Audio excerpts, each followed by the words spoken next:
à tous et bienvenue dans ce nouvel épisode d'Instant Simple, une parenthèse d'évasion. Aujourd'hui, j'ai la chance d'être avec Mélodie pour qu'elle nous partage son trek à Essaouira. J'ai trop hâte. Tu m'as déjà un peu teasé, mais du coup, j'ai pas voulu trop en savoir. Allez, je vous en dis pas plus et je vous laisse avec la suite.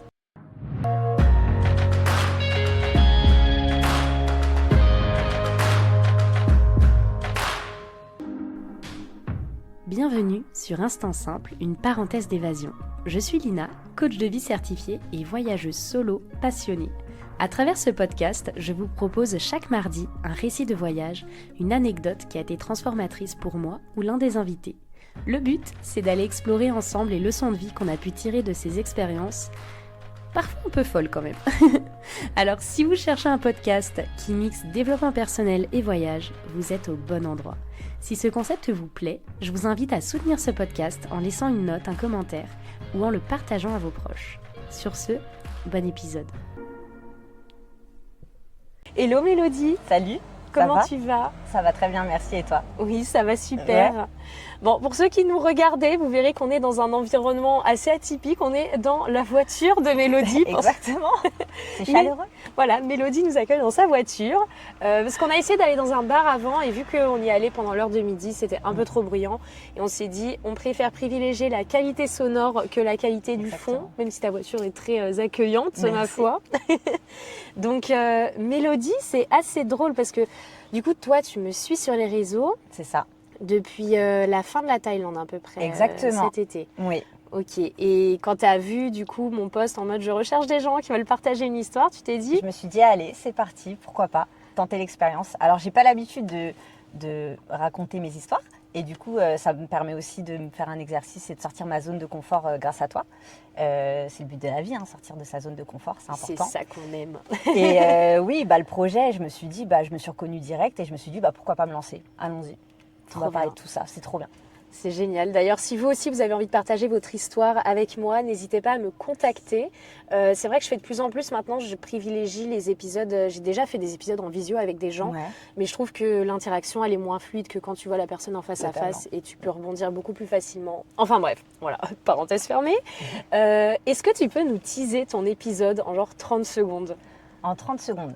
Alors, l'année dernière, j'ai commencé les voyages solo, entre guillemets. C'est-à-dire, j'ai décidé de prendre mon premier billet d'avion pour partir au Maroc pour réaliser mes rêves d'enfant, chose que je n'avais pas du tout l'habitude de faire. Je suis de la région parisienne, donc je suis plutôt dans une vie métro, boulot, dodo. Et là, pour une fois, je me suis dit, stop, 2 secondes, prends du temps pour toi. Je suis maman aussi d'un petit garçon, donc ça a été difficile de me mettre en avant et de mettre mes besoins en avant par rapport à mon fils. Mais je l'ai fait et je ne regrette pas du tout. C'était incroyable. J'ai trop hâte. Je te propose qu'on rentre directement dans le vif du sujet et tu as soulevé un point qui est déjà assez important et je pense qu'on reviendra à en parler plus tard. C'est vrai que moi, je voyage seule, mais bon, j'ai pas de mari, j'ai pas d'enfant. J'ai un travail qui me permet de voyager.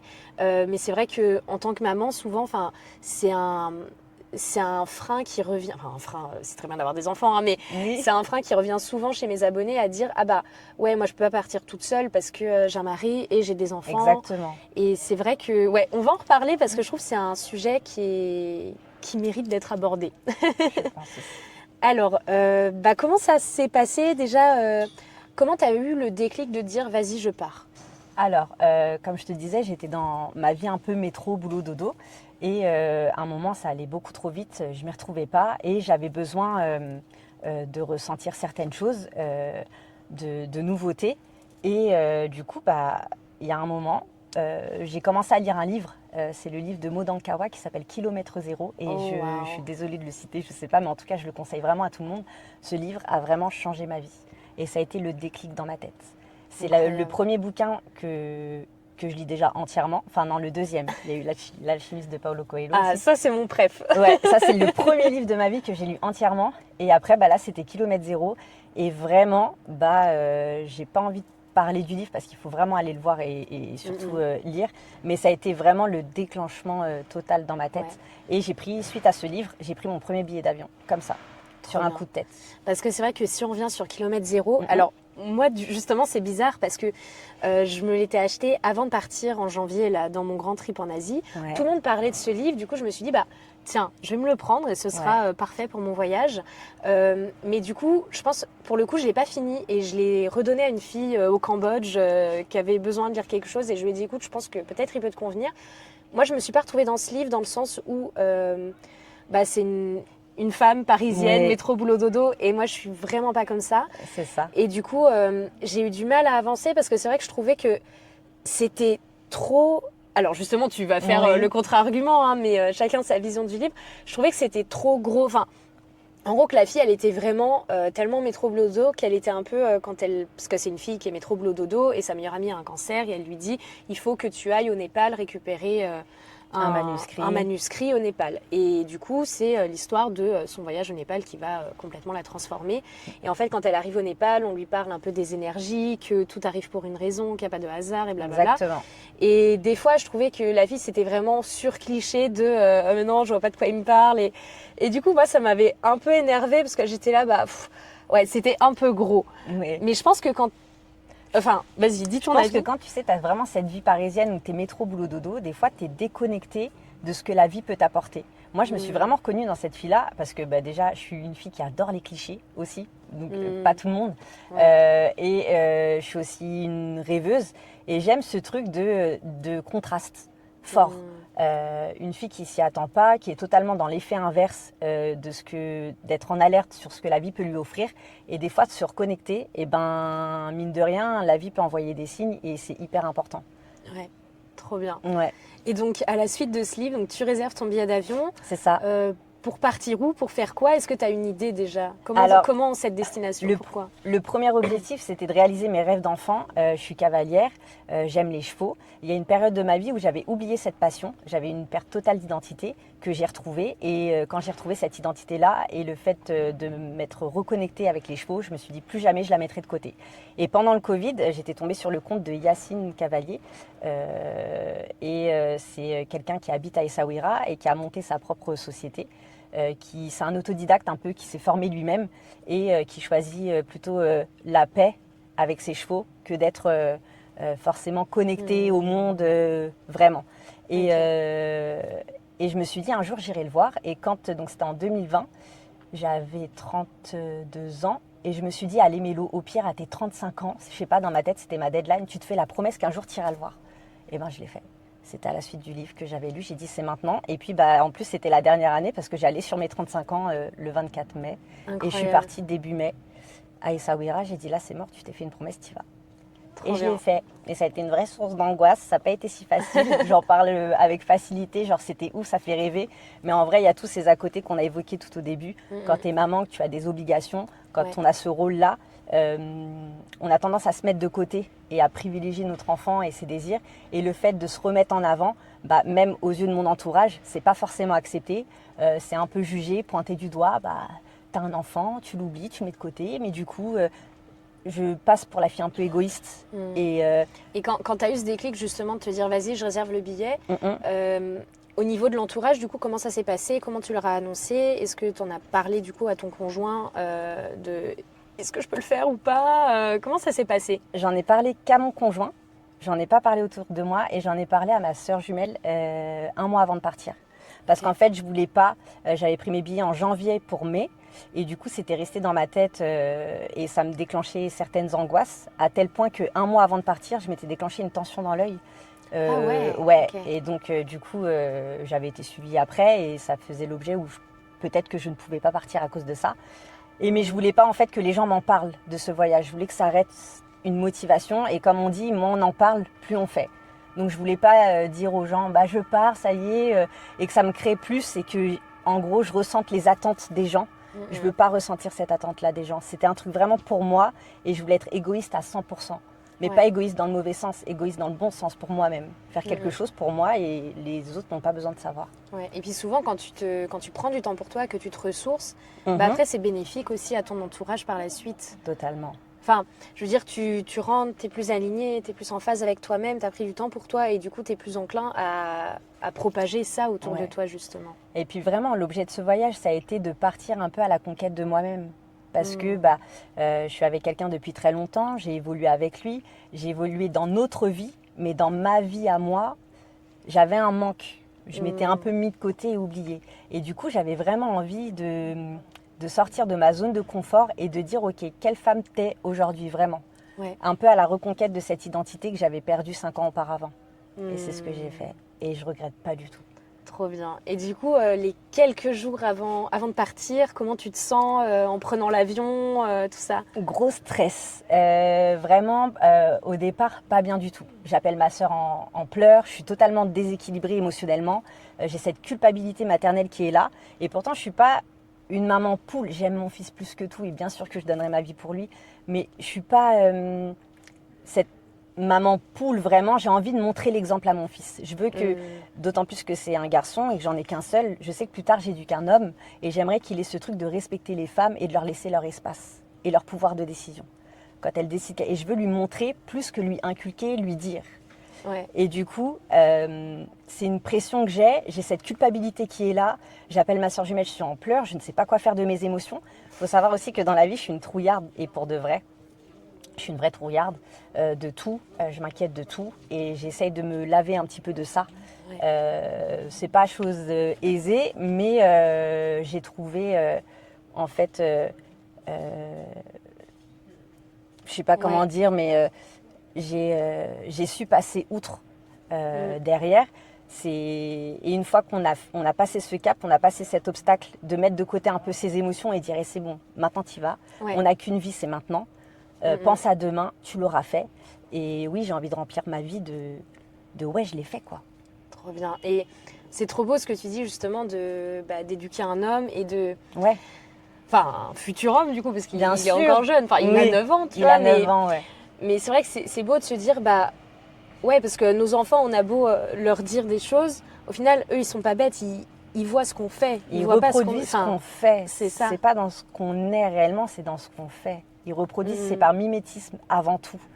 Et ça a plus, et comme on dit, hein, les actes ont plus de poids que certains mots. Et ça, je veux vraiment que mon fils, ce soit pas... C'est facile, il y a beaucoup de gens aujourd'hui qui parlent, mais il n'y a rien derrière. Ouais. Pour moi, les mots, c'est important, mais c'est ce qu'on fait derrière qui est le plus important. Et pour moi, c'est vraiment ce que je veux pour mon fils. C'est pour ça que je suis là aussi aujourd'hui. Hein. Voilà. Ça, il pourra te voir, il pourra regarder l'épisode. C'est trop bien. Et je rebondis aussi sur quelque chose. Je trouve ça vachement intéressant justement que tu en aies parlé. C'est que je trouve que des fois, justement, on n'ose pas sauter le pas. Ouais. Et le fait de, un soir, débrancher son cerveau, se mettre en mode off et dire « Allez, merde, je réserve ce billet d'avion et c'est parti. Ouais. » Et en fait, après, tu sais que le billet, il est réservé et tu n'as pas envie de perdre ton argent du billet et tout. Et tu te dis genre « Ok, j'y vais. En fait, je me laisse pas le choix, même si j'ai peur et tout. » Et je sais que moi, des fois, quand je réserve... Là, par exemple, je vais partir vivre à Bali. Normalement, quand l'épisode sortira, j'y serai déjà. C'est fou de me dire ça, d'ailleurs. Et tu vois, quand j'ai réservé le billet d'avion pour Bali, je me suis dit, allez, je le réserve. On verra ce qui se passe. Juste, je le réserve, j'ai une date. Et le fait, en fait, et pour tous les objectifs dans la vie, le fait de mettre une date sur l'objectif et de lâcher prise derrière. Ouais, c'est ça, et de lâcher prise. C'est genre, le billet, il est réservé. Je sais que je vais être dans l'avion, en fait. J'ai pas envie de perdre mes 500 balles. C'est ça. Donc, je sais que je vais être dans l'avion et on verra comment je vais y arriver et tout, mais genre, c'est fait, il y a une date et j'y vais. Bien souvent, les gens, je pense, et c'est ce que j'étais avant, on n'osait pas passer le cap parce qu'on s'imagine tout le temps après. Oui, mais si ça se passe mal. Oui, mais si je fais des mauvaises rencontres. Oui, mais. Et si ça se passait bien? Et si tu faisais des bonnes rencontres? Et si tu arrêtais d'anticiper? Et si tu... J'avais vu la vidéo, parce qu'on est très connectés au réseau, d'un moine tibétain qui disait « Aujourd'hui, les gens sont connectés sur l'après, et si on arrêtait de faire ça ?» Et qu'on vivait vraiment le moment présent, c'est ultra cliché ce que je dis, mais je t'ai dit que j'étais une meuf cliché. Non, mais c'est tellement de dire vrai, je prends mon billet, et fuck, on verra ce qui se passe après. Et j'ai pas envie de m'imaginer ce qui va se passer après. Mettre vraiment le cerveau off. Alors je dis ça, mais... Franchement, c'est difficile de mettre son cerveau en off parce qu'il y a plein de choses à gérer à l'intérieur de soi. C'est difficile et puis, comme on dit, la roue, elle tourne. Enfin, c'est un hamster qui tourne. Il y a une vidéo YouTube incroyable sur ça. C'est une conférence d'un Québécois qui s'appelle Jérôme Marquis, qui est incroyable. Il faudra que je partage ça et que je te la partage parce qu'elle est trop bien. Et en fait, il dit... à chaque fois, en gros, il imagine qu'il y a un hamster dans la tête, tu sais, et des fois, il commence à tourner. Ouais, genre, ça s'arrête pas. Type... tu vois, il donne un exemple un peu tout con, c'est... Enfin là, c'est une petite parenthèse et après on revient à ton histoire. L'exemple tout bête, c'est par exemple une personne qui réserve un billet pour un opéra qu'elle a envie d'aller voir depuis très longtemps. Elle réserve son billet des mois à l'avance et elle arrive le jour J. Et en fait, elle s'assoit dans la salle de l'opéra pendant l'acte 1. Elle est trop heureuse et après, t'as l'hamster qui commence à tourner. Est-ce que j'ai fermé la voiture ? Est-ce que j'ai fermé la voiture ? Et en fait, ça fait 1 an que t'attends d'être ici, assis dans cette salle à l'opéra. Penser à ça. Et en fait, et la seule chose quand t'es à l'opéra que t'attends, c'est l'entracte pour pouvoir aller vérifier que ta voiture est bien fermée. Et spoiler alert, ta voiture est bien fermée, tu vois. Et donc tu te rends compte que t'as gâché la moitié de l'expérience à avoir peur de quelque chose. Et c'est exactement pareil du coup quand tu réfléchis, parce que le cerveau, il est fait pour... Le cerveau, c'est une machine, il ne veut pas sortir de sa zone de confort. Enfin, il est dans ses schémas préconstruits et il est dans ses 90% de décisions inconscientes. Et en fait, dès que tu essayes d'en sortir et de faire autre chose, bah, lui, c'est un feignant. Il se met en alerte. Il se met en alerte et il t'envoie ces messages de peur, de démotivation et ces films qu'on se fait de si ça se trouve, je vais arriver, je ne vais pas trouver la personne et puis je vais rencontrer personne, ça va être horrible, les choses vont pas plaire. Puis je sais pas, seule. La plus grande peur, c'est d'être seule au milieu de nulle part aussi. De plus avoir de repères et dire qu'est-ce que je fais et qu'est-ce que je vais ressentir. Et surtout, il y a 5 ans, comme je te disais, j'ai vécu aussi une certaine dépression où j'ai vécu une perte d'identité. Tout m'angoissait pour de vrai. Ouais. Quand tu es dans cet état-là, tu as besoin de repères. Tu as peur de la crise d'angoisse, tu as peur de... Je suis aussi un petit peu claustrophobe, entre guillemets. Je suis un peu, mais... Et du coup, tu dis, et s'il m'arrivait une crise d'angoisse là-bas, qui sera là pour me rassurer ? Qui sera mon repère ?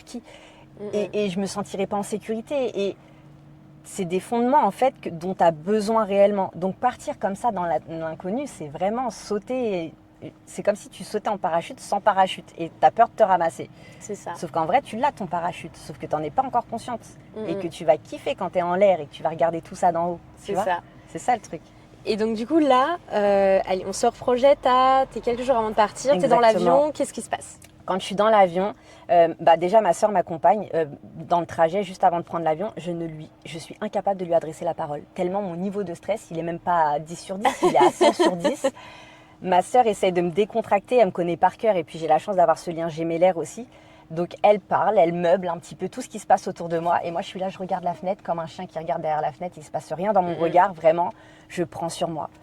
Et en fait, quand elle m'accompagne aux portes de l'embarquement, et bizarrement, je me retrouve. J'ai l'impression de me remplir de quelque chose, ok, c'est bon, non, finalement je me sens bien, je suis là où je dois être. Il y a un truc qui fait que, je sais pas. Et tout change dans mon regard. Je dis au revoir à ma sœur. Je prends ce bus qui nous accompagne jusqu'au pied de l'avion. Et je dis, c'est bon, en fait, tu t'es retrouvée, c'est un peu toi là. Ouais.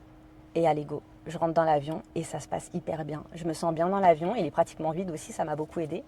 Et puis j'arrive au Maroc. J'ai mes repères, mais je découvre en fait. Et j'ai tellement cette curiosité-là de tout le temps. J'aime le changement, j'aime les gens. J'aime découvrir de nouvelles choses. Donc en fait, j'ai pas le temps de penser parce que je découvre tellement de choses. C'était un pays où tu étais déjà allée avant ou pas ? Alors, je suis de nationalité française, mais je suis marocaine et portugaise. Marocaine de par mon père et portugaise de par ma mère. D'accord. Donc laisse tomber, c'est un petit peu le bazar aussi. Voilà, c'est assez mouvementé dans la famille du coup. Exactement. Tu comprends le bazar qu'il peut y avoir dans ma tête. Et du coup, je connais un petit peu cette culture orientale. Maghrébine, donc, mais c'est pas le côté dont j'étais le plus proche, bizarrement. Et j'avais beaucoup d'appréhension, et je suis désolée de dire ça, et des préjugés aussi. J'ai été élevée, on va dire, dans une culture très française. Je me suis jamais positionnée dans une religion ou une autre, de par ma mère qui était catholique et mon père qui avait une famille musulmane. Mais j'avais beaucoup de préjugés déjà de par la position de la femme. J'ai encore de la famille au Maroc, mais dans le nord du Maroc, ils sont très conservateurs. Donc du coup, on arrive à table, c'est les hommes d'un côté, les femmes de l'autre. Et il m'est déjà arrivé d'être assise à côté de mon tonton en train de lui raconter une histoire et tout le monde se tait parce que je suis assise à la table des hommes. Et il faut que j'aille voir les femmes, en fait. Donc en fait, c'est tout ça qui fait que j'avais peur d'y aller. De me dire, mais je vais faire des bourdes, je vais pas... J'avais beaucoup de préjugés par rapport à la position de la femme là-bas. Et en fait, c'est des trucs qu'on se met dans la tête et qui n'existent pas. Et bizarrement, aujourd'hui, quand je voyage, je suis plus attirée par ces pays parce que le Maroc m'a vraiment envoûtée et a réconcilié tous les préjugés que j'avais, les a tous effacés. vraiment. Oh, trop bien. Ouais, c'était cool. C'est beau. Ouais. Et du coup, quand tu arrives, il se passe quoi quand tu atterris? Quand j'atterris, je me dis, bah ça y est, t'y es. Je me rends compte de la distance qui me sépare avec mon fils. Et j'ai dit, écoute, t'as qu'une seule vie. Je suis partie, c'était un billet pour 5 jours. Je me dis, c'est que 5 jours, dans une vie, c'est rien. Donc je commence à m'auto-rassurer, à rassurer la petite fille qui est en moi. J'essaye de me prendre par la main et de me dire, bah, t'es là pour réaliser ton rêve, donc kiffe à fond, tu peux plus revenir en arrière. Oui, c'est ça.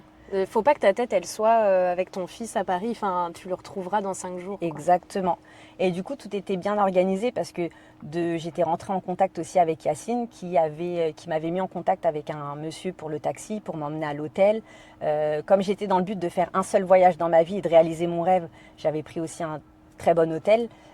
Donc je me sentais plutôt quand même bien encadrée. C'est pas les voyages solo où après tu arrives sur place et tu te débrouilles. D'ailleurs ça c'est ma prochaine étape. J'aimerais juste me prendre un billet d'avion, trop bien. prendre une location de voiture et dire ok je réserve rien, où est-ce que je vais, quitte à dormir dans la voiture. Je me dis un jour peut-être que ça je le ferai. Trop bien, je t'en parlerai. C'est pour ça que je suis très contente de te rencontrer aujourd'hui parce que je pense que c'est un sujet qu'on doit aborder. Ouais. Et oui, et du coup, j'arrive à l'hôtel et je me dis, bon, le trek commence demain.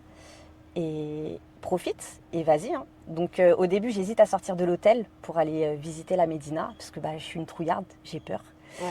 Et au final, je me dis, si, tu vas prendre cette petite navette et tu vas aller visiter la Médina pour ton premier jour. Tu vas te fondre dans la masse, tu vas essayer de prendre tout ce que tu as à prendre et demain commence ton trek. Et c'est ce que j'ai fait. J'ai fait la connaissance d'un premier garçon qui s'appelle Nouail, qui ne devait pas être là ce jour-là, avec qui je suis toujours en contact aujourd'hui. Oh, wow. Et en fait, il a remplacé un de ses copains qui était malade pour travailler. Et c'est lui qui a conduit cette navette ce jour-là. Et une des meilleures rencontres aussi. Incroyable. Oh, trop bien. Un échange, il parlait pas très bien l'anglais, il parlait pas très bien le français non plus. Mais un échange tellement simple, chaleureux, des choses qu'on n'a plus ici en région parisienne, hein, je dis bien... Ouais, ou même en France en général, c'est pas la même chose. Le rapport à l'humain est totalement différent. Il m'a accompagnée à la Médina et du coup, je me suis enfoncée. Alors c'est une ville qui est très portée sur l'art. Je peins aussi. Et à un moment, quand je m'enfonce dans la Médina, je prends un peu des photos de partout et je prends une certaine photo. Et quand je regarde mon écran, en fait, je me suis prise sans le vouloir dans un miroir. Et au-dessus, il y avait plein d'objets, de vases, de choses différentes à vendre, avec des couleurs ouf. Et quand je me regarde sur cette photo, juste au-dessus, il y a marqué « Je suis fière de moi oh, ». Et je me dis « Waouh, truc de fou !» Et en fait, je me dis « Ok, c'est bon, t'es là. Maintenant, la vie m'envoie des signes pour dire « C'est bon, t'as fait le bon choix ». Ouais, ça, t'es sur le bon chemin et profite. Exactement. Et une anecdote que j'ai oublié d'en parler. Quand je suis arrivée à l'hôtel, quand j'ai déposé ma valise, il y a un espèce d'oiseau qui est rentré dans ma chambre. Oh, wow. Donc, on y croit ou pas, hein, mais je suis un peu lunaire aussi, peut-être pour certaines personnes, mais c'est pas grave. Non, mais t'inquiète, j'ai les mêmes signes. Moi, il y a une plume qui peut tomber, je dis oh, ok. Ouais, voilà, c'est ça. Après, quand on a lu L'Alchimiste, on se sait, tu vois. Genre, exactement. Au niveau des signes, c'est. Ouais. C'est fou. Et donc, cet oiseau rentre dans ma chambre, il se pose sur mon lit. Je me dis, waouh, dingue. Bon, il y avait des petits gâteaux quand même à côté. Je me dis, il doit avoir l'habitude, mais il n'y en a qu'un qui rentre et il est là. Et ce même oiseau était là quand je suis rentrée de la Médina le soir. Il était posé, j'ai la photo, la vidéo, où il est posé. Je suis là, je vois le coucher de soleil. Il y a la mer en face de moi. Je suis sur la terrasse et il y a ce petit oiseau qui est là, qui toujours m'accompagne. Cet oiseau fait référence à mon parrain, qui était comme un second papa pour moi, que j'ai perdu d'un cancer au mois de juillet en 2021. En fait, c'est lui qui m'a mis dans le cheval. C'est lui qui a réalisé mes rêves d'enfant. Okay. Il est arrivé un jour, j'avais pour mes 12 ans, et il m'a dit je vais t'inscrire à l'équitation. Mes parents étaient gardiens d'immeuble, ils n'avaient pas forcément les moyens, et puis nous sommes 4 filles à la maison. Donc personne ne faisait forcément de loisirs, et j'en veux pas du tout à mes parents, parce que je comprenais parfaitement leur situation. Mais quand mon parrain m'a mis dedans, c'était waouh. Et en fait, c'est aussi un peu grâce à ça et aussi grâce à mes parents parce que derrière, mon parrain a réglé que la première partie du trimestre et derrière, je voulais tellement plus arrêter que j'ai fait une crise quand mes parents avaient envisagé de me faire arrêter et au final, ils ont maintenu le cap pendant 8 ans. J'ai dit, mais c'est vraiment ce que je veux faire, je veux être avec les chevaux, j'en ferai mon métier. S'il vous plaît, n'arrêtez pas ça, vous allez gâcher ma vie. Et mes parents ont réalisé mon rêve pendant 8 ans jusqu'à mes 19 ans. Et après, ils m'ont dit, bon là, t'es majeure, tu vas trouver vite un emploi et c'est toi qui vas payer tes cours d'équitation. J'ai dit, ok. J'ai pu faire ça que pendant 1 an, parce qu'avec les études, le cheval, ça, j'avais pas, et puis j'avais pas forcément les moyens. Je me suis dit, bon, bah, la vie fait que je pourrais pas. Et ici, en plus, en France, c'est vraiment un milieu assez privilégié. Donc, c'est très compliqué d'y entrer vraiment. Ouais. Et en tout cas, je remercie mon parrain d'avoir fait ça ce jour-là parce que c'est ce qui m'a reconstruit pendant ma dépression, c'est les chevaux. C'est eux qui m'ont sauvé la vie aussi. Et mon entourage, j'oublie pas du tout ce qu'ils ont fait pour moi. Et aujourd'hui, je réalise mes rêves grâce à ça. Et cet oiseau, c'est vraiment mon parrain parce que quand je venais sonner chez lui, la sonnette de son appartement, c'était le bruit d'un oiseau. Et il est resté marié avec sa femme pendant 50 ans, qui est toujours là aujourd'hui, qui s'appelle Pico. Et du coup, il l'appelait mon oiseau. Et c'était 50 ans d'amour pour de vrai. J'ai jamais vu des personnes s'aimer autant pendant 50 ans. Et il s'appelait toujours mon oiseau avec tendresse et tout. Quand j'ai vu cet oiseau, j'ai dit ça, c'est mon parrain. Et j'ai dit, je suis vraiment là où je dois être. Et il m'accompagnait pour ma première nuit. Non, mais vraiment, j'ai envie de pleurer, mais je me retiens. Donc voilà. Oh, tu peux. Il y a déjà eu beaucoup de larmes dans ce podcast. Hein, mais... Ouais, il y a eu ça, il y a eu ce premier matin. Donc je visite la Médina, tout ça. Je rentre le soir. J'ai ma première nuit, je suis en angoisse. Parce que là, il y a le manque, il y a la nuit qui vient. Et souvent, c'est là où le stress monte, c'est la nuit. Hein. Ouais. Quand tout devient calme et qu'on sent vraiment cette solitude. C'est ça. Ma soeur est restée avec moi au téléphone jusqu'à ce que je m'endorme. Petit dossier, mais j'assume. C'est une bonne sœur, c'est une bonne sœur. Ouais, elle est cool. Et puis le lendemain, début de cette première journée de trek. Donc le trek, comment ça se passe du coup? C'est quelque chose que tu as... Enfin, vous partez plusieurs jours et vous logez à des endroits ou c'est comment Alors, j'avais pris un hôtel que pour le lendemain et effectivement, quand Yacine est venu nous chercher le matin, après, on était avec Yacine, on a été dans un espèce de maison, je sais pas comment on peut dire ça, un riad un peu? C'est pas un riad, c'est une maison que lui loue, un propriétaire, avec piscine en plein milieu de nulle part. Et du coup, on loge dedans pendant 3 nuits. Ah, d'accord. Voilà, et on fait un parcours, on part tout le temps du même endroit et on fait un parcours et on revient le soir. Ah, et super. on fait ça. Ok. Et donc, t'arrives au trek, comment ça se passe? Quand j'arrive au trek, Yacine vient me chercher, je découvre sa taille, déjà il fait 2 mètres de haut, ça m'impressionne, je suis surexcitée. Juste avant d'être avec lui, je prends mon petit déjeuner aussi et il y a cette chanson qui passe, je décide de la chasamer et c'est noté sur mon téléphone « It's time or never ». Je me dis, ok, c'est parti. Genre, c'est maintenant ou jamais, quoi. Ouais, de fou. Franchement, tellement de signes dans ce trek, c'était fou. Et donc, Yacine nous présente ses chevaux. Je fais la rencontre d'une jeune fille qui s'appelle Victoria, qui vit à Paris, et de 2 Italiennes, Francesca et Chiara. D'accord. Et en gros, il nous dit quel type de chevaux vous préférez, il commence à nous présenter ses chevaux. Moi, je lui dis, je veux un gentil, c'est mon premier trek, s'il vous plaît, je veux un gentil. Et il me présente un tout petit cheval qui s'appelle Tornado. Et je me dis, je sais pas s'il a compris. Juste le nom Je crois que t'as pas compris ce que je t'ai dit. Je voulais quelque chose de tranquille, tu sais. Et en fait, un cheval noir, comme dans mes rêves de petite fille, tout y était. Je me suis dit, c'est trop bien. Et un cheval de fou, il était trop beau et vraiment très gentil. Et Yacine, il a fait en sorte, c'est pas qu'il a fait en sorte parce que c'est quelqu'un d'authentique et de naturel. En fait, à l'issue de ce voyage, il m'a rendue encore plus amoureuse des chevaux et je ne pensais pas que c'était possible. Et lors de ce trek... Du coup, vous êtes 4 plus Yacine, c'est Exactement. Ça? Okay. On est 4 plus Yacine. Et il a avec lui une petite équipe, Mohamed et Saïd. Et Saïd, c'était notre cuisinier. Il nous a mangé tous les soirs, il nous recevait, il préparait la table. Et là, c'est comme ça que mes préjugés ont commencé à s'en aller, parce que je me dis, un homme marocain qui nous fait à manger. Qui fait la cuisine, oh là. Exactement, qui nous sert à table et qui est ultra ouvert dans les conversations, dans tout. Je me dis, waouh, franchement, c'est cool. Et c'est pas du tout ce que j'avais imaginé. Je me suis sentie bien et à ma place. Trop bien. Donc au début, je commence ce trek. J'ai ma sacoche, j'ai un foulard parce que j'ai peur du vent, j'ai ma bombe, j'ai mes lunettes de soleil, je suis totalement cachée. Je garde mes papiers sur moi, j'ai pas confiance. Ouais.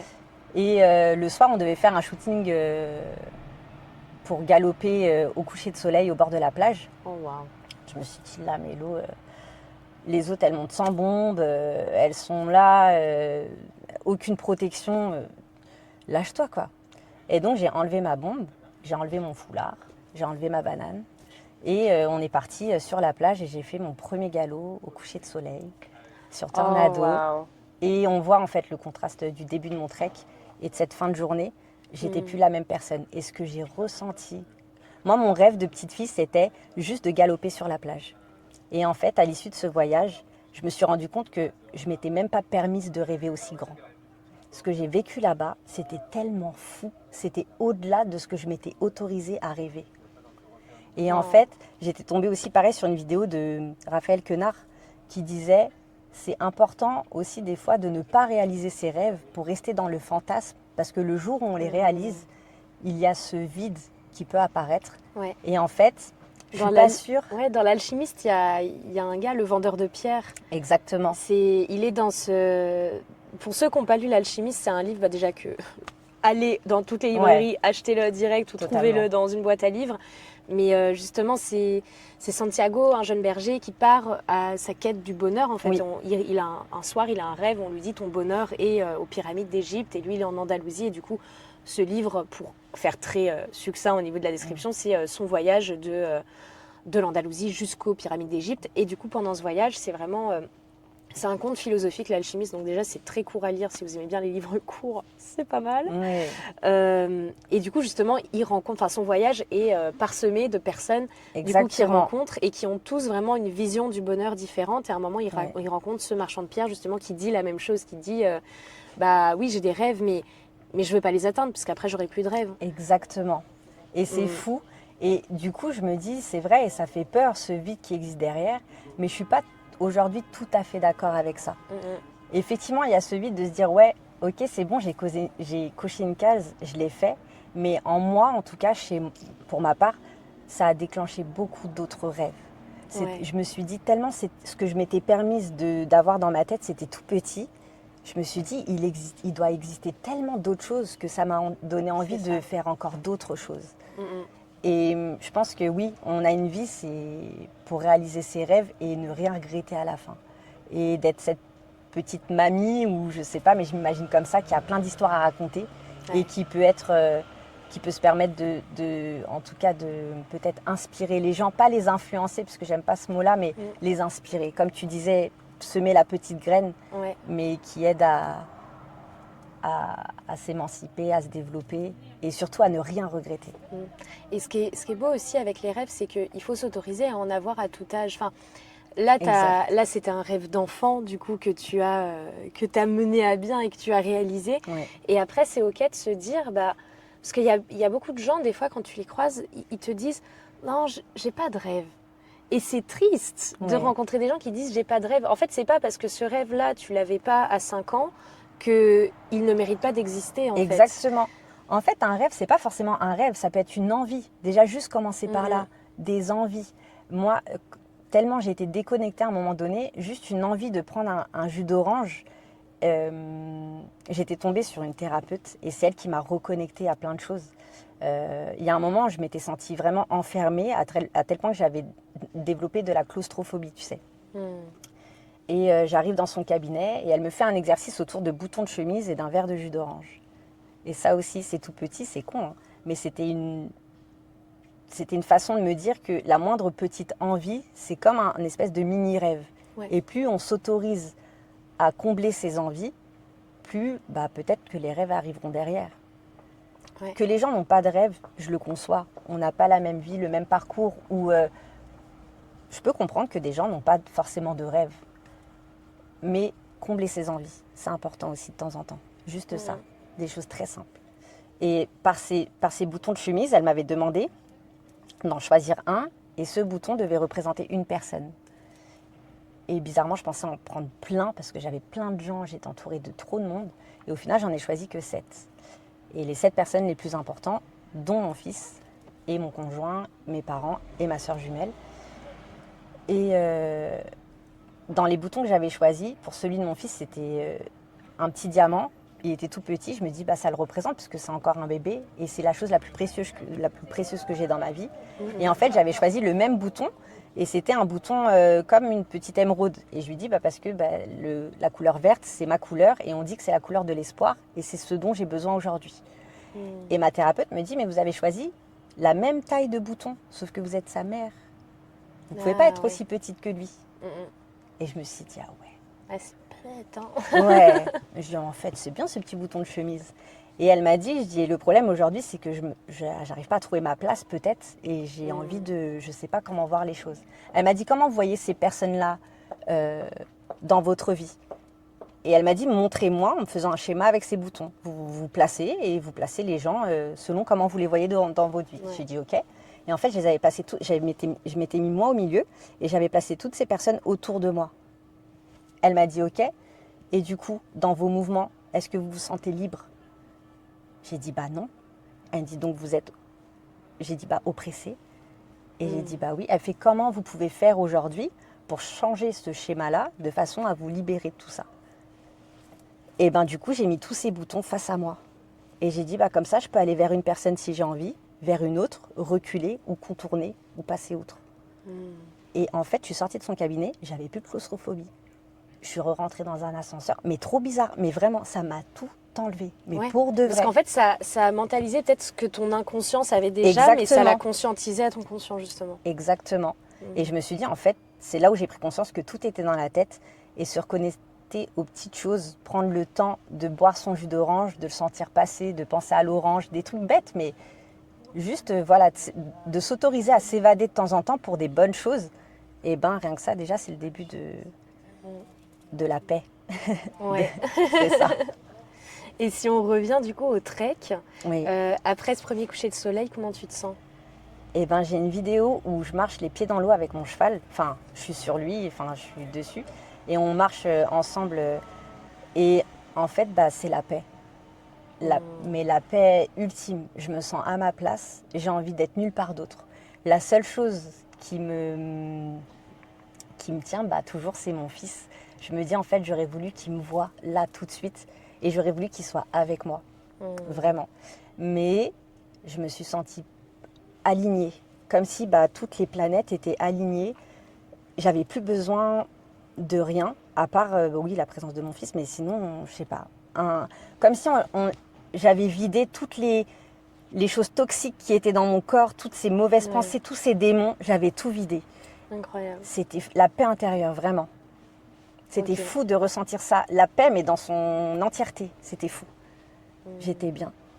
Et comment ça continue, le trek? Parce que là, c'était que le premier jour. Ça, c'était que le premier jour. Et la première nuit, on rentre, on fait une petite partie de Uno, on apprend à faire connaissance. Ça finit dans la piscine pour certains, ceux qui ont perdu au Uno. Bien sûr, j'en faisais partie, mais je ne voulais pas aller dans la piscine, elle était trop froide, donc j'ai dit non. Et le lendemain, on refait une autre balade. Et c'est une balade de 37 km. Et je me sens bien. On découvre plein de paysages et il y en a un qui m'a marqué profondément. C'est qu'on arrive, je crois que c'est à Sidi Kaouki. On arrive, à ma droite, il y a le désert. À ma gauche, il y a la terre. Et en face, il y a la mer. Oh, wow. Et en fait, dans ces paysages-là, tous ceux qu'on a traversés, on a traversé des forêts d'arganiers. On a traversé des villages où les enfants nous couraient derrière. D'autres étaient à dos d'âne. Et nous, on était à dos de cheval, ils nous regardaient comme ça. On a croisé des dromadaires, des ânes, des dames qui ramassaient les glands d'argan par terre, je ne sais pas, et c'était fou, le sourire et la bienveillance de nous dire bonjour à chaque fois. En fait, on existe vraiment. C'est pas on passe dans la rue et personne nous calcule. Partout où on passait, les gens nous regardaient, ça comptait, et on voyait ce soleil en eux. Ouais. Et pourtant, ils ont pas la moitié de ce que nous avons ici. C'était fou. Et tous ces paysages, en fait, c'était comme si j'avais plus besoin de choisir, plus besoin de faire de concessions sur n'importe quoi. J'ai une particularité, c'est que dans ma vie, je ne sais pas choisir. J'aime tout. À la base, j'aime les gens, j'aime la vie et je veux tout. Je ne veux pas choisir. Même quand j'ai dû acheter ma maison, on m'avait dit avec jardin, à la ville ou à la campagne. J'ai dit moi, je veux la campagne dans la ville. Je veux tout. Je veux tout, sans concession. Et c'est vraiment ça. Et dans ces paysages, c'était des paysages sans concession. On arrivait à certains endroits, il y avait tout en même temps. Et c'est ce que je ressens quand je suis à dos de cheval, c'est que je suis entre la terre et le ciel. Et ça, il n'y a personne dans la vie ne sera capable de m'apporter cette place-là. Ouais, il n'y a personne qui peut m'apporter ça. Et à l'issue de ce voyage, j'ai compris que quand on n'est pas bien, des fois, dans certaines situations, on a tendance à reporter la faute sur les autres. à dire mais si je suis pas bien, c'est à cause des autres. Ouais. Non, si t'es pas bien, c'est parce que tu as choisi de pas être bien. C'est d'en faire en fait. Effectivement, il y a des situations qui créent des dommages collatéraux, comme on en a parlé, mais c'est de choisir qu'est-ce que tu veux en faire de ça. Ouais. Et dans ce voyage, le fait de ne pas choisir, je ne sais plus ce que je voulais dire par là, parce qu'il y a tellement de choses qui se bousculent dans ma tête. Mais tu parlais des paysages, du fait de ne pas faire de concessions, de ne pas avoir à choisir quel paysage tu vois, parce que là, pour le coup, il y avait tous les paysages. Exactement. Et du coup, c'est que le fait d'être comme ça, de pouvoir dire, bah non, mais moi, je veux tout, et ben, c'est possible en fait. Et oui, le fait de s'apporter à soi-même ce que les autres ne peuvent pas t'apporter. On est sans cesse dans l'attente que quelqu'un nous apporte du bonheur, que quelqu'un nous apporte. Bah non, en fait, j'ai compris que je pouvais être bien en m'apportant à moi-même et en comblant moi-même mes propres besoins. Et de là, bah, j'attends plus rien de personne. Et c'est là en fait où j'ai trouvé un peu la paix, c'est de plus rien attendre forcément des gens. Et quand j'ai envie, bah, je sais que je suis capable de m'apporter des choses que personne ne pourra m'apporter. Et c'est pour ça que j'aime les chevaux, parce que bah, eux, ils me font évoluer entre la terre et le ciel. Et c'est une place qui est un peu magique, qui n'existe pas. Ouais. Soit on a les pieds sur terre, soit on saute d'un avion en parachute, on est dans l'air, mais on n'a pas ce truc d'être. Et moi, c'est la sensation que j'ai quand je suis à cheval, d'être entre les deux, de ne pas choisir encore. Et que le cheval me porte et m'amène partout où j'ai envie d'aller. Il est là, sans jugement, sans concession. Pendant ce trek, on tombe dans cette longue balade, on rentre dans le désert et on est pris par une espèce de tempête de vent. On se prend le vent. En plus, je ne suis pas du tout équipée, donc j'essaie de me cacher comme je peux avec ce que j'ai, ma veste à capuche. Je la mets comme ça et tout. Je ferme les yeux, incapable de voir. Et mon cheval, lui, il continue d'avancer. Et Yacine, qui avait... pour un peu briser la glace, entre guillemets, dès le début du trek, qui nous avait mis en condition. On avait pris nos chevaux pour descendre des espèces de... Pas des falaises, mais tu sais, quand tu arrives en bord de mer, tu es sur des espèces de criques. Ah oui, J'ai pas le vocabulaire, je suis désolée, je perds un peu mes mots, mais... Non, mais je vois, genre c'est un peu compliqué à descendre. Exactement, tu vois, les sabots d'un cheval, c'est tout petit. Tu dis, mais c'est pas possible, je vais jamais y arriver, il va jamais sauter, c'est trop pentu, il y a un trou là, je vais pas... C'est fou. Eh ben si, ton cheval, il le fait, et tu y vas, et tu lâches prise, et tu lui fais confiance, et en fait, tu vois qu'il arrive. Et Yacine, il m'avait dit un truc important. Il m'avait dit, tu sais, moi, les chevaux à l'époque, déjà, partaient en guerre. Et c'est le seul animal pour moi qui se bat pour son propriétaire, entre guillemets. Il a la force de te protéger, mais bien sûr, faut que ce soit mérité. C'est un échange, en fait. Les chevaux, ils sont pas dupes, ils trichent pas avec toi. Et si tu prends soin d'eux, ils seront toujours reconnaissants de ça. Et ils donneront jusqu'à leur vie pour toi. Et j'ai dit ouais. Et c'est vraiment ce que j'ai ressenti quand on était perdu dans ce désert un peu, avec tout ce vent où moi, j'arrivais même plus à voir devant moi. Ouais. Le cheval a continué de me porter jusqu'au bout. Et je sais qu'il m'amènera jusqu'à ma destination finale. Et ça, bah, pareil, je suis pas sûre de faire une rencontre comme ça dans ma vie. Ah, c'est beau. Tu vois. C'est beau. Et tout à l'heure, tu as soulevé un point que je trouve qui est très important, c'est que souvent, quand on se sent pas bien ou quand on a des questions, ça nous rassure de se dire que la réponse est à l'extérieur. Que la cause ou que le bénéfice ou que la solution est à l'extérieur de nous. Et que si on va pas bien, c'est à cause de telle personne, c'est à cause de telle situation. Ou si on va bien, c'est parce que telle personne nous a dit ça ou qu'il s'est passé tel événement dans notre vie. Mais en fait, c'est toi. La réponse, elle est à l'intérieur. Parce que une même action peut déboucher sur... Enfin, un même fait peut déboucher sur énormément d'actions différentes venant de ta part et de pensées. Enfin, c'est un peu ce que je te disais tout à l'heure avec l'épisode de mon père et la tête dans la poubelle. C'est que à son décès, je suis revenue au travail, j'ai vomi dans la poubelle, blablabla. Et en fait, c'est là que j'ai eu le déclic. Je me suis dit, ok, mon père est mort, mais maintenant, c'est à moi, ça c'est un fait, mon père est décédé, mais la pensée, l'émotion et l'action qui va en découler, c'est moi qui va en être responsable. Exact. Et que je décide de tomber en dépression et de broyer du noir, etc., c'est un chemin possible. Et que je décide d'en sortir plus forte, c'est un autre chemin possible. Mais dans les deux cas, c'est moi qui décide consciemment ou pas, justement, de prendre ce chemin. Le plus dur, tu sais, quand tu parlais soit le chemin de partir en dépression, faut pas oublier que la dépression, ça reste une maladie. Et pour l'avoir vécu, c'est pas quelque chose que tu choisis. Ouais. Parce qu'en fait, tu as ton conscient et ton inconscient. Et ton inconscient, il te prévient pas en fait. Quand tu décides de ne pas l'écouter, il te prévient pas. Donc, tu tombes dedans malgré tout, alors que tu l'as pas forcément choisi. Par contre, quand j'étais dedans, on dit toujours aux gens, sois pas trop curieux, la curiosité est un vilain défaut. C'est une expression française qui est assez courante. Et aujourd'hui, c'est ce qui m'a sauvé la vie aussi, de garder cette curiosité, de dire, ok, là, tu es dans le down. Tu peux pas être plus mal, parce que tu penses, même à la fin, tu penses à des choses horribles, ça tourne dans ta tête. Mais qu'est-ce qui va se passer après? Qui est-ce que tu vas rencontrer? Qu'est-ce que tu vas découvrir? Quand tu es dans le down comme ça, qu'est-ce que tu vas... Et je me suis dit, là, tu as cette phase où tu es anesthésié de tout, tu ressens rien. Il n'y a plus rien qui t'anime. Et j'étais mère. Cette culpabilité-là aussi de ressentir ça alors que j'étais maman. C'est horrible. Et en fait, j'ai compris que si on garde cette curiosité de se dire, ok, qu'est-ce qui va se passer? Et moi, le truc, c'était de me dire, maintenant, fais tout ce que tu n'as jamais osé faire. Quitte à être foutu pour foutu, autant profiter une bonne fois pour toutes. Franchement, si quelqu'un m'avait inscrit pour sauter en parachute, alors je suis une trouillarde, il ne faut pas l'oublier, je suis une vraie trouillarde. J'aurais été capable de le faire. Alors que tu me l'achètes là, mon billet pour faire un soin. Mais jamais je le ferai pas. J'ai trop peur, tu vois. C'est pas possible pour moi. Je respecte les gens qui font ça. J'aimerais passer le cap, mais je suis pas sûre que mon cœur tiendra. Mais ouais, c'est de dire, vas-y, foutu pour foutu, ose. Faut oser, tout simplement. Mais, tout simplement. Oui, et derrière, voilà, accepter d'avoir des démons, s'accepter soi-même. Mais ce qu'il y a derrière quand on a passé ces obstacles, c'est fou. C'est inimaginable.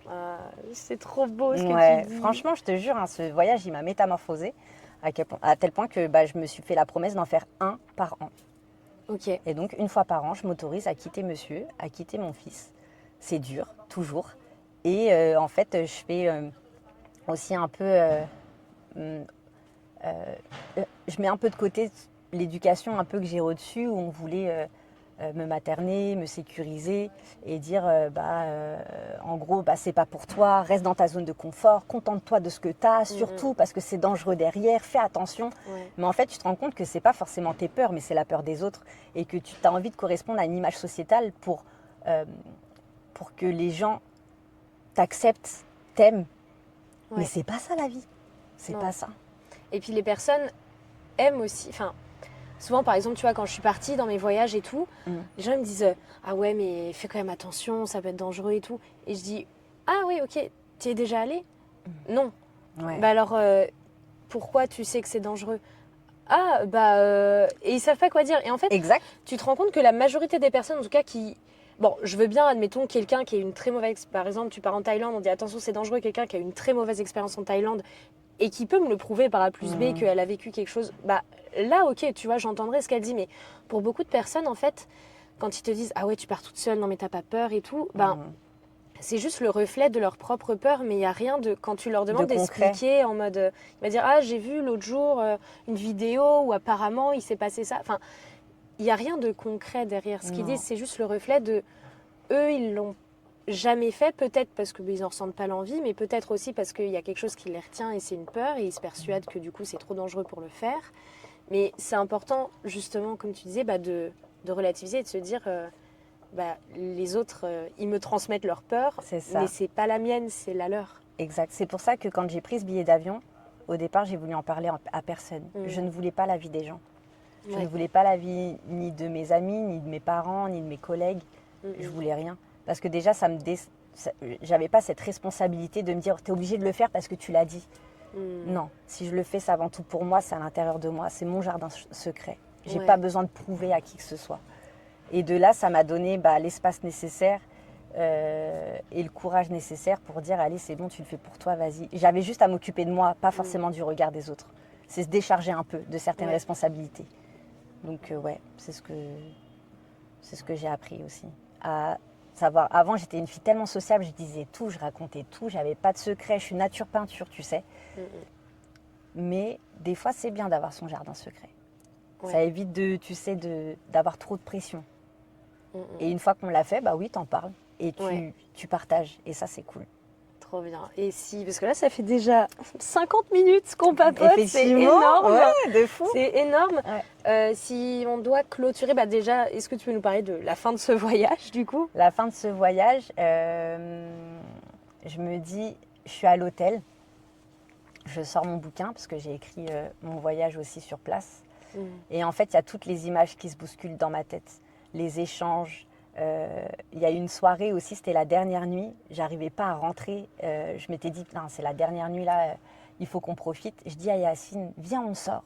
On profite, on va boire un verre tous ensemble. Il me dit, non, moi je peux pas, j'ai fini avec cette vie-là. Si tu veux, je t'accompagne avec les filles. Et vous allez, j'ai dit, mais on est dans un pays musulman, je vais pas être toute seule dans un bar. Il m'a regardé comme ça, il me fait, et bien sûr que si. Encore un préjugé. Ouais. Et il y a cette... En fait, on est à table en train de manger, on passait des sons, et il y a ce son qui passe de Asaf Avidan, One Day, qui dit One day, baby will be old, and think of all the story. Je suis désolée, mon anglais il est nul, Non, mais il est t'inquiète. bad, C'est mais on s'en one fout. day, Ouais, baby j'ose will pas. be old. Ouais, oui, Ouais. c'est ça, je Et crois. ça a dit, en gros, bébé pense à tous ces moments. Quand un jour, tu seras vieux et tu repenseras à Exactement. vécu là. Et je me dis, allez, Yacine, regarde, la chanson, elle est là et toi, allez, on sort. Il me dit, non, mais si tu veux, on peut faire la fête à la maison déjà. Je dis, ok, bah, ça me va. Et on commence à faire la fête à la maison. On met du son, on danse, on partage. Et il dit, bon, allez, c'est bon. Allez vous habiller, je vous amène en club. Je dis, oh, trop bien. Je te jure, je me dis, oh, génial. Il y avait une fille qui était fatiguée, c'était Chiara, donc elle était restée à la maison. Mais Victoria et Francesca m'avaient suivie avec Yacine, Saïd. Et nous voilà dans une voiture qui contient que 5 personnes, que 5 places, on était 6. Et on met du son, on est là, on ouvre les fenêtres, on chante fort, on respire fort. Je passe ma main à travers la fenêtre, je sens ce vent, tu sais, qui est doux, mais qui est fort en même temps. Ouais. Et le Maroc, c'est ça, c'est une douceur, mais intense. C'est chaleureux, c'est fort, c'est puissant, et c'est bienveillant. Et ouais, amoureuse, mais totalement, de ces moments-là, en fait. Ouais. On se connaît pas, mais j'ai pas de faux semblants, je me sens pas mal à l'aise, je me sens pas où je fais attention à ce que je dis, je peux être moi à 100%. On arrive dans ce bar, il y avait quelques amis à Yacine qui nous avaient rejoints.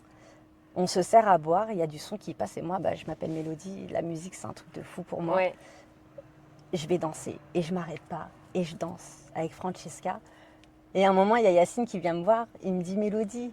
Et il me dit, j'aime comme tu danses. Il dit, tu brilles comme la lumière. Avec son accent.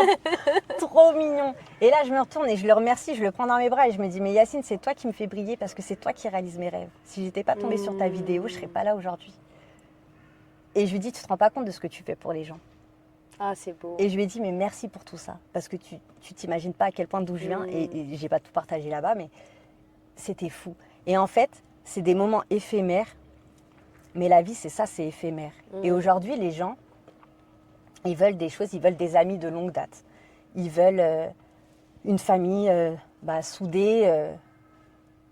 Ils veulent quelque chose, ils veulent construire dans la durée. Mais des fois, les gens changent, on évolue. Et on ne peut pas tout le temps garder les mêmes personnes autour de soi, avoir les mêmes moments. Je veux dire, avant, je sortais en club. Aujourd'hui, j'aspire plus forcément à ça. Donc forcément, mon entourage change. Et pour moi, la vie, c'est des moments éphémères. Et ce que je kiffe dans ces moments éphémères, c'est que comme on en a conscience, on n'est pas là pour tricher. Donc chaque personne que tu rencontres, tu as accès à la meilleure version de la personne qui est en face de toi. C'est ça. Et la personne, elle n'a pas de face, elle n'a pas de masque. Exactement, c'est exactement ça. Tu as accès à leur meilleure version. Mais pas la meilleure version qui te cache à leur authenticité, à ce qu'ils sont. De toute façon, on ne se reverra pas. Alors ça sert à quoi de tricher? Autant que tu sois tel que tu es. Chose que j'ai pas la possibilité d'être ici dans ma vie, dans mon travail. On a une conduite, une image. Puis aujourd'hui, avec les réseaux sociaux que j'adore aussi parce que on a beau les dénigrer, on passe beaucoup de temps sur les réseaux sociaux, on passe à côté de notre vie, c'est pas forcément vrai non plus parce que si j'avais pas eu ce réseau social-là, Instagram, j'aurais pas rencontré Yacine. Et ça ouvre des portes, vraiment. Exactement. Et c'est des gens, comme toi aujourd'hui, qui permettent à des gens comme moi de s'exprimer, de partager et de planter une petite graine et de se sentir un peu utile. Et c'est ça en fait, essayer de semer des graines mais bienveillantes pour tout le monde. C'est ce que, pour moi, on manque de ça vraiment. On manque de ça aujourd'hui. Donc merci pour ce moment, Ouais. je te jure, parce que c'est trop bien de reparler de tout ça, ça me Merci replonge. à toi. Alors, je sais pas vous qui nous écoutez, mais j'ai adoré. Enfin, Oh, j'ai adoré t'écouter. C'est du miel pour les oreilles. Genre, vraiment, vrai j'étais là. Waouh, c'est trop beau, c'est je te trop beau. jure, Enfin, c'était incroyable. surtout que je suis trop en accord avec tout ce que tu dis, du coup, et tu le dis. Enfin, tu l'as dit vraiment de manière très vraie, très juste C'est et très, très ressentie en fait. Enfin, on sent que Je l'ai vécu, tout simplement. exactement. je te Et jure. là, on boucle la boucle que on disait avec ton fils justement, où là, oui, tu as dit, mais tu as fait, et on Ouais. sent que tes dires viennent parce que justement, tu les as fait, tu les as vécus, tu les as ressentis au Ouais. plus profond, quoi. Ouais, Mm, mm. totalement. Et des fois, on peut se dire, mes parents passent beaucoup de temps devant la télé, on n'a pas la même vie. Et ils me disent, mon père est un passionné, tu sais, de safari, de choses comme ça. Ouais. Et il me dit, tu sais, les animaux, regarde là, c'est beau. Il me parle des fois du Kenya, du Mozambique, de la Namibie. Il n'y a jamais été. Et je dis, mais tu sais, papa, que d'y aller, c'est autre chose. Mm, mm. Et souvent, il me dit, mais ma fille, pourquoi tu pars comme ça, loin de ton fils? T'as pas besoin. On a déjà été et tu peux regarder à la télé si tu veux les chevaux courir sur la plage. Je dis, papa, le vivre, c'est autre chose. Fais-le. Ouais. Et vraiment, le voir, c'est une chose, mais le faire, c'est autre chose. Et du coup, qu'est-ce qu'on peut te souhaiter pour la suite? Quels sont les prochains voyages en perspective? Alors, je suis partie en Turquie au mois de mai, Trop bien. déjà. Là, je repars au Maroc au mois de novembre avec une fille que j'ai rencontrée là-bas. La Turquie aussi, ça a été un truc de ouf. Je repars avec Émilie, du coup, qui me rejoint à Essaouira encore, où je vais peut-être revoir Yacine. Ah, super. Ouais, ça va être cool. Et Pour un trek aussi Pour ou... un trek, toujours. Moi, Ok. c'est les chevaux. J'ai pas l'occasion d'en faire aujourd'hui dans ma vie, à cause de ma vie de maman et de Ouais. mon travail. Du coup, t'en profites. en Du coup, voyage. j'en profite. Il y a une semaine pour moi dans l'année. J'espère en avoir. J'essaye de monter à 2. Donc là, je suis partie au mois de mai. Là, je repars au Maroc. Et l'année prochaine, j'aimerais tester le Kyrgyzstan Oh, waouh. ou la Mongolie. Pareil, toujours en trek, à cheval, avec des chevaux. Oh, super. Et voilà. Et j'aimerais faire l'Égypte aussi. En fait, j'ai plein de voyages. Je veux voyager partout Voilà. dans le monde. Là, à la c'est bon. En rencontre fait, des chevaux. ce Voilà. premier voyage, il t'a lancé. En fait, il t'a montré que je suis capable, c'est possible. Et j'ai aimé ça. Et du coup, Ouais. on continue, quoi. Et on continue de rêver encore plus grand. Oh, Ouais, trop chouette. surtout ça. Merci beaucoup Merci pour cet à toi. épisode. On pourrait parler encore des heures, Ouais, je carrément. sens. Oui. Mais Kyrgyzstan ou Mongolie, je te revois et on refait un épisode. Vas-y, avec plaisir. Allez, Carrément. on fait ça. Merci de nous avoir écoutés. Merci.